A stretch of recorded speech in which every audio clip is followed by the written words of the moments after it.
Rir Astu Swasti Prajabyah. Hanya pendidikan yang bisa menyelamatkan masa depan. Tanpa pendidikan, Indonesia tidak mungkin bisa bertahan. Assalamualaikum warahmatullahi wabarakatuh. Salam sejahtera bagi kita semua. Om Swastiastu, Namo Buddhaya, salam kebajikan. Yang terhormat Dewan Juri Lomba Debat Festival Ekonomi Syariah tahun 2022, yang kami hormati segenap panitia Lomba Debat Festival Ekonomi Syariah tahun 2022, serta kolega kami dari tim Kontra. Sebelumnya, izinkanlah saya memperkenalkan tim kami terlebih dahulu. Saya, Najihah, sebagai pembicara pertama yang bertugas menguraikan definisi, latar belakang mosi, dan menyampaikan poin penting argumen kami. Kemudian pembicara kedua kami ada Wafiq Nur Aziza yang bertugas menyampaikan argumentasi untuk memperkuat argumen yang telah saya sampaikan disertai dengan bukti empiris. Kemudian pembicara ketiga kami ada Erlina Dia Armada yang bertugas untuk merekonstruksi arah perdebatan, memberikan rekomendasi dan juga kesimpulan. Dewan juri yang kami hormati, mosi perdebatan kali ini yakni SDGs di Indonesia belum optimal akibat perencanaan belum tepat sasaran. Sustainable Development Goals atau tujuan pembangunan berkelanjutan adalah salah satu agenda internasional yang disusun oleh PBB dalam rangka ingin mensejahterakan masyarakat dunia. Salah satu tujuan dari SDGs adalah mendapatkan pendidikan yang berkualitas. Seperti yang kita ketahui saat ini, pendidikan di Indonesia masih tidak merata. Pendidikan merupakan salah satu modal yang sangat penting untuk menjalani kehidupan bermasyarakat. Karena dengan adanya pendidikan, kita bisa memahami berbagai informasi. Pendidikan bukan hanya soal masalah kualitasnya saja, namun juga tentang pemerataan. Masih banyak daerah-daerah pelosok di Indonesia bagian timur yang belum menerima pendidikan dengan layak. Karena adanya beberapa faktor masalah pelayanan pendidikan, kita bisa melihat mutu pendidikan di Pulau Jawa sudah sangat bagus. Ini ditunjang dengan pengajar yang berkualitas, sarana prasarana pendidikan yang memadai, serta keterbukaan akses informasi, sehingga menjadikan mahasiswa dari timur memilih menuntut ilmu di Pulau Jawa, dikarenakan hampir seluruh 10 besar PTN unggulan di Indonesia berada di Pulau Jawa. Bank Dunia menyoroti banyak sekolah di Indonesia yang masih kekurangan elemen dasar untuk mendukung pembelajaran siswa. Para kepala sekolah di Indonesia lebih cenderung menunjukkan kekurangan infrastruktur. Salah satunya ada di Toraja Utara, Sulawesi Selatan, yang dimana ratusan siswa sekolah dasar terpaksa bertaruh nyawa melewati jembatan yang sudah nyaris putus setiap harinya demi menuntut ilmu dan menggapai cita-citanya. Jembatan bambu tersebut adalah satu-satunya akses utama menuju ke sekolah. Pada pandemi COVID-19 kemarin, ada 68 juta siswa melakukan pembelajaran daring yang mengharuskan siswa dan guru menggunakan ponsel dalam proses pembelajaran dari rumah. Tingginya harga kuota internet dan koneksi atas sinyal 4G yang buruk turut membuat belajar daring sulit dilakukan sebagian besar siswa. Contoh daerah yang memiliki akses internet kurang baik diantaranya daerah Bima, Subang, Sukamandang, Provinsi Kalimantan Tengah, dan Provinsi Sulawesi Tengah. Tidak hanya masalah infrastruktur saja yang dialami pendidikan Indonesia, tetapi ada juga masalah beasiswa di Indonesia yang pembagiannya tidak tepat sasaran. Salah satunya KIP kuliah, yang dimana ada beberapa siswa mampu yang mendapatkan KIP kuliah, sedangkan siswa pemilik KIP kehilangan kesempatan karena tidak diusulkan dalam SK penerimaan bantuan KIP. Inilah saat yang tepat bagi kita sebagai mahasiswa untuk bisa memperbaiki kualitas pendidikan di Indonesia. Untuk itu, kami dari tim Pro dengan tegas, lugas, dan mantap sangat setuju dengan adanya mosi perdebatan kali ini.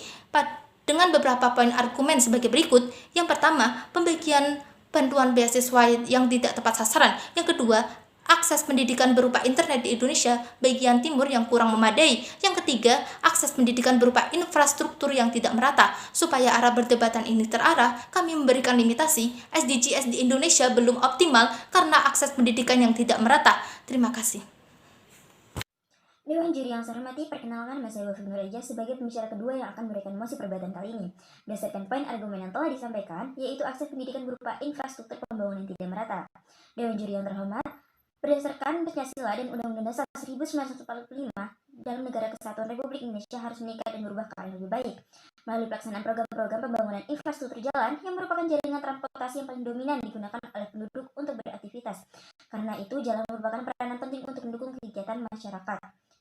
Pembangunan infrastruktur jalan dalam jangka pendek akan menciptakan lapangan kerja. Sektor konstruksi dalam jangka menengah dan jangka panjang akan mendukung peningkatan efisiensi dan produktivitas sektor-sektor ekonomi terkait.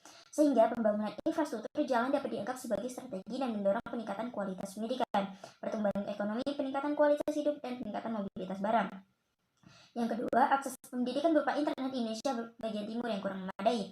Dewan juri yang saya hormati, dalam laporan Freedom House mengidentifikasi sejumlah persoalan yang menjadi penyebab menurunnya nilai hambatan akses internet di Indonesia, seperti infrastruktur dan kecepatan internet, pemerataan akses internet dari sisi kependudukan dan bentang alam, kewenangan pemerintah dalam mengatur penggunaan jaringan internet, tingkat kerumitan birokrasi, sampai dengan cara pemerintah memberikan layanan internet secara adil, berimbang, dan bebas dari tekanan dari dalam maupun luar negeri.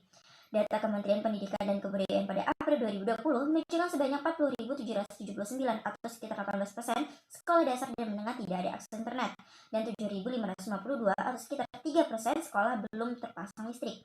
Papua misalnya, berdasarkan survei Lembaga Penjaminan Mutu Pendidikan atau LPMP Papua pada April 2020, di 915 sekolah hanya 45,9% siswa bisa mengikuti PJJ.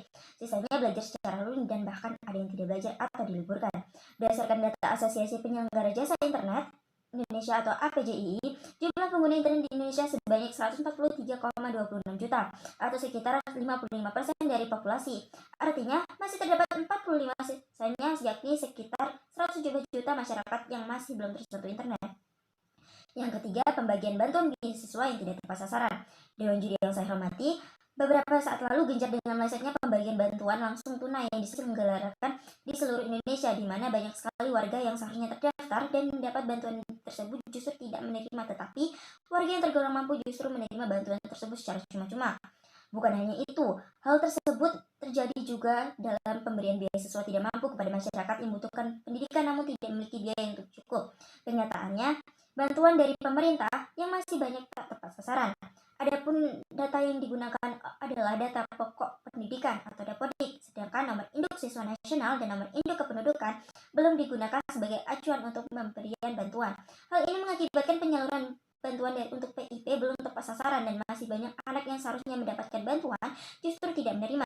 BPK mencatat dana bantuan PIP sebesar 2,86 triliun yang diberikan pada sebanyak 5.3.064.986 siswa tidak tepat sasaran karena diberikan pada siswa yang tidak layak atau tidak diusulkan menerima. Selain itu, ada sebanyak 2.455.174 siswa pemilik KIP atau yang berasal dari keluarga peserta PKH atau KHS kehilangan kesempatan karena tidak diusulkan dalam SK penerimaan bantuan PIP.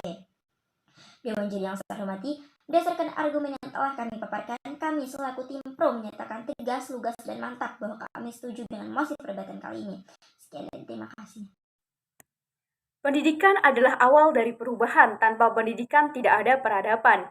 Dewan Juri yang terhormat, izinkanlah saya, Erlina Dia Armada, sebagai pembicara ketiga untuk melanjutkan konstruksi bangunan argumentasi yang telah disampaikan pembicara pertama hingga pembicara kedua tim kami. Seperti yang telah rekan saya sudah sampaikan, dalam hal ini kami sangat paham dan sadar bahwa setuju dengan mosi perdebatan pada kali ini. SDGs merupakan seperangkat tujuan sasaran indikator pembangunan berkelanjutan yang bersifat universal, diterbitkan pada bulan September 2015.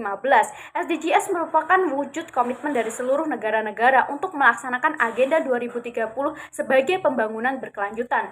Dewan Juri yang terhormat, pendidikan menjadi salah satu faktor utama dalam sebuah kemajuan bangsa. Namun, bagaimana bisa suatu negara dapat maju dan berkembang jika pendidikannya saja tidak merata? Faktor yang menyebabkan pendidikan di Indonesia kurang merata adalah kemiskinan, sumber daya manusia, bantuan beasiswa tidak tepat sasaran, rendahnya prestasi sarana dan prasarana, kurangnya jaringan internet, dan kurangnya infrastruktur. Dewan Juri yang terhormat, Kepala Badan Kependudukan Keluarga Berencana Nasional mengatakan kualitas pendidikan di Indonesia belum merata dengan bukti data mayoritas penduduk Indonesia sebesar 65%-nya hanya tamatan SMP saja. Pendidikan harus mampu menjadi wadah bagi pembangunan bangsa, membentuk manusia berkualitas. Oleh karena itu, pemerintah berkewajiban untuk memenuhi hak setiap warga negara dalam memperoleh layanan pendidikan guna meningkatkan kualitas hidup bangsa Indonesia, sebagaimana diamanatkan oleh Undang-Undang Dasar 1945 yang mewajibkan pemerintah bertanggung jawab dalam mencerdaskan kehidupan bangsa dan menciptakan kesejahteraan umum. Dapat kita lihat, Dewan Juri yang terhormat, bahwasanya di kota-kota besar, sarana dan prasarana pendidikan sudah sangat maju, sedangkan di desa-desa terpencil hanya mengandalkan dengan seadanya saja. Jaringan internet tidak mewadai pada Indonesia bagian timur. Berdasarkan data Asosiasi Penyelenggara Jasa Internet Indonesia, jumlah pengguna internet di Indonesia sebanyak 55% dari populasi. Artinya masih terdapat 45% sisanya, yakni tidak terjaring internet.